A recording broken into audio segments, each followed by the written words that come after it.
Okay, folks. Oh boy, I guess part two. I hate being interrupted, but we're going to this movie. I just saw the movie here today. Part two of Mike's Instant Movie Review. I'll give the recap. The movie, Tiffany Haddish, if I'm saying her name right, plays a singer, like kind of a singer in New York City, just trying to get somewhere. And she, through a twist of fate, she befriends a character played by Billy Crystal. Obviously, there's an age gap between them, as she says, twice her age plus 7. I actually caught the reference. That's the Muslim Nation of Islam, at least, says that that's the perfect age for a man to marry a woman. Is, you know, a man should marry a woman that's half his age plus 7. And so she makes that reference. So I caught that. Humorous movie, bittersweet. His character, she calls him old man, but he's suffering through some memory loss issues. Spoilers. And he's trying his best to keep it from his son, his daughter. That whole family has a very tragic history. Family secrets. There'll always be the... Another car's all banged up over there. This parking lot I'm in is like a graveyard of lots. By the way, if you happen to be in Jacksonville, Florida, or check your local listings, the Regal Cinema here just reopened, folks, and this is the first movie I've seen in this theater. Gosh, not God or damn, but gosh, probably in 6 months. I mean, this theater used to be my playground, like Madonna. That's one of her songs, by the way. And but I haven't been able to come here to Regal Cinema Phillips in months. So now they're back, and I'm trying to support this industry, folks. Single-handedly trying to save the film industry, the theatrical film industry. I'm sick of people telling me to watch things on Netflix. I want you to go to the theater, get your vaccines, get your mask, do what you have to do, and go see a fucking movie, because I want to save the cinema, okay? So this movie is pretty damn good. It's, I mean, the word I would say is, I guess the mood would be melancholy or bittersweet. You take that. But Billy Crystal is really a national treasure, and you know, we've missed him. I've missed him. I remember on the Oscar Awards maybe 5, 6, 7 years ago that they had a couple of years with really bad Oscar hosts, like what's his dick, James Franco, and Anne Hathaway, the poor girl. She had to suffer through him as her co-host. And then they brought Billy Crystal back for like a little speech. Like he didn't even get to, they should have had him host the whole show. Or did he host the whole show? I can't remember. But they should have. I don't get why Billy Crystal suddenly went away. You know, like you think about some of these guys, like Tom Hanks was once upon a time the go-to guy. Kevin Costner was. Denzel has been. But there was kind of like, there's this role in American cinema of like your go-to guy. And I think Billy Crystal once had that with like When Harry Met Sally, but then Hanks kind of usurped him. I don't think Billy ever got an Academy Award. I could be wrong.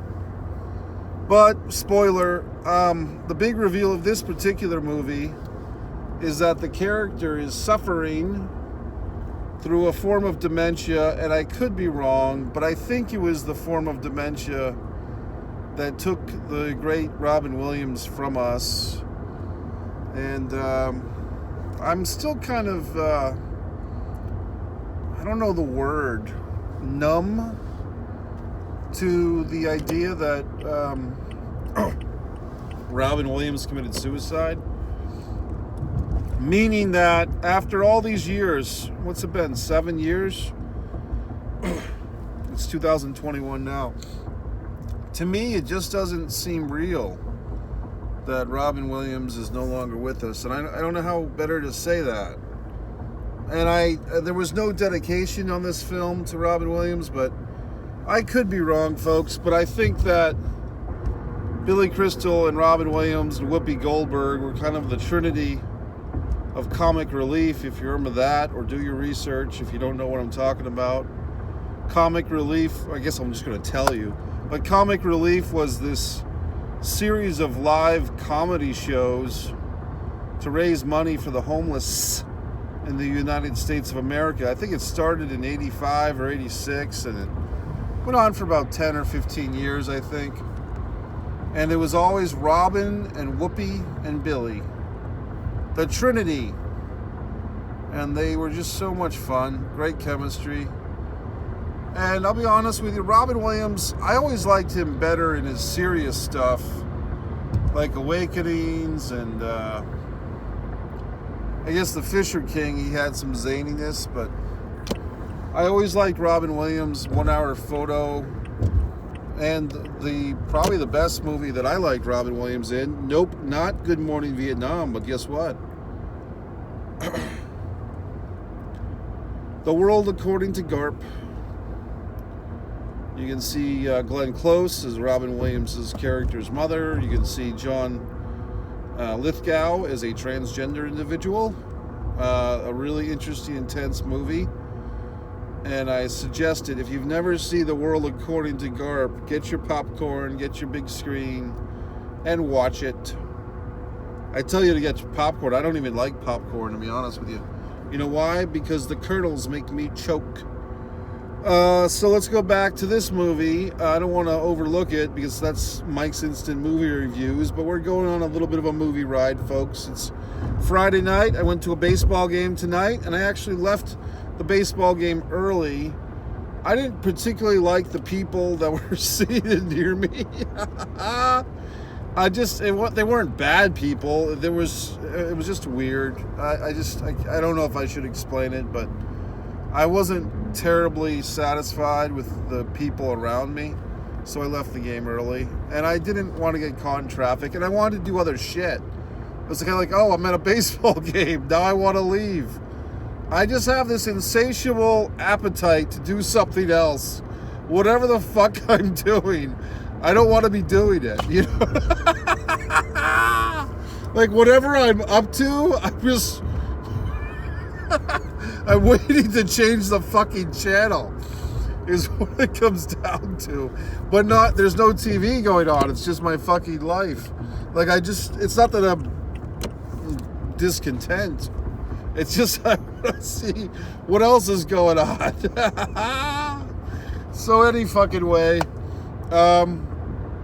yeah, this guy, Billy Crystal's character, and now I'm forgetting his name, but she calls him old man the whole time, or oh boy. And then Tiffany Haddish, who plays Elledge, she's a singer, and so you have all these things, like maybe it's just me, but I'm kind of cheering for them to fuck, to have sex, which as far as we can tell, I guess you'll have to go see the fucking movie. But he's got this Billy Crystal's character's got this uptight daughter, and his son's trying to be the peacemaker, and Billy Crystal plays a like a New York City writer. Oh boy. A comedy writer, and he's working on this TV show that's kind of like a Mad TV or an SNL type of thing. And what the fuck. So I liked the movie. I thought Tiffany Haddish was quite good, and I'm really boggling my mind because I'm trying to remember what else I've seen her in, but I'm not thinking of her. I'm thinking of some other lady that's been in a lot of stuff lately. But the one with the fucking trailer of, oh, you should get her shoes, or whatever the fuck movie that was. And I can't remember if I saw that movie. Any fucking way. I like this movie. I mean, it's very Billy Crystal-ish. It's not like 1990s Billy Crystal. It's, he's accepting age gracefully. And like I said, I don't want to put words in Billy's mouth or his pen, but I did feel like this movie was a tribute to his friend Robin Williams. That's how I interpreted it. There's some tropes in this thing. It's almost like 12 pounds of movie in a 10-pound bag. You've got a lot of stuff. You've got like interracial relationship. You've got an age gap relationship. You have a will they or won't they thing. You have a guy suffering from dementia. You have a guy kind of, with the past, the family with the past, the children, the ghost character, like literally a kind of a flashback of the dead wife. You get a lot of stuff, like a lot of movie stuff. There's an expression called too many mojos or double mojo. Like if you have a movie with a ghost and Frankenstein, it's like the audience will accept a Frankenstein character, like Frankenstein's monster, and they'll accept a ghost, but they may not want both in the same movie. And I think we might have a little bit of that with this in a different way. It's a drama, but it's like, okay, we've got this interracial age gap relationship, as some might say, a May-December relationship. You've got the ghost dead wife, the tragic accident that's revealed. It's like you got a lot of stuff going on at the same time. And there is a school of thinking in my brain. I don't know exactly what would be pulled back, but something, perhaps? Something might be pulled back, You've got the Asian granddaughter, and I don't know if she was adopted or just the daughter's husband's supposed to be Asian. I don't fucking know.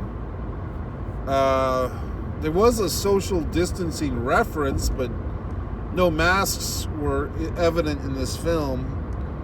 So the movie takes kind of place in a non-COVID environment, which is good for me. And the movie ends, and it's in 2021, New York City.